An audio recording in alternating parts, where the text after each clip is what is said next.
মানুষকে বিশ্বাস করার আগে 10 বার ভাবা উচিত।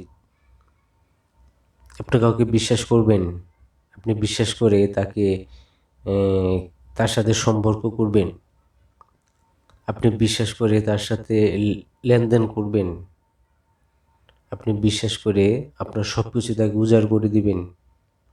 10 বার ভাবতে হবে, 10 বার ভেবে চিন্তে আগাতে হবে।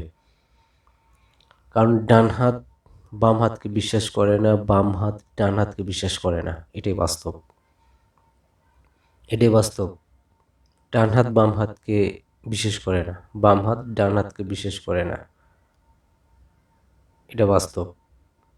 এই জন্য কাউকে বিশ্বাস করার আগে, বিশ্বাস করে কারোর সাথে সম্পর্ক তৈরি করার আগে, বিশ্বাস করে কারোর সাথে সব কিছুতে জড়িয়ে যাওয়ার আগে, তার তার আগে মিনিমাম 10 বার ভাবতে হবে যে আসলে আমি তার সাথে যে মিশতে যাব, চলতে যাব, খেতে যাব, সব কিছু করতে যাব তার সাথে, আসলে সে মানুষটা কেমন, তার মন মানসিকতা কেমন, তার চিন্তাধারা কেমন, তার বিবেক কেমন, বুদ্ধি কেমন, সে শালীনতার মধ্যে চলে কিনা, সে অশালীন নাকি, সে খারাপ কোনো নেশা আছে নাকি, সব কিছু চিন্তা করে বুঝে শুনে একটা মানুষের সাথে চলা উচিত বা মানুষের সাথে সম্পর্ক করা উচিত।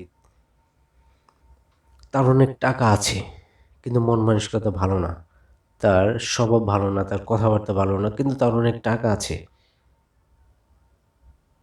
তার অনেক টাকা আছে তাই বলে কি তার সাথে বিশ্বাস করে সবকিছু আপনি উজাড় করে দিবেন?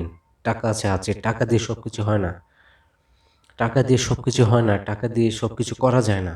যদি মন মানসিকতা, একটা মানুষ যদি প্রকৃতপক্ষে ভালো থাকে, তার মন মানসিকতা যদি ভালো থাকে, তার বিবেক বুদ্ধি যদি ভালো থাকে, তাহলে তার সাথে সম্পর্ক করা যায় বা তাকে বিশ্বাস করা যায়।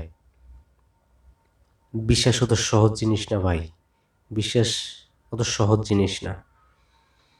এবং ডান হাত বাম হাতকে বিশ্বাস করে না, বাম হাত ডান হাতকে বিশ্বাস করে না। এটাই বাস্তব।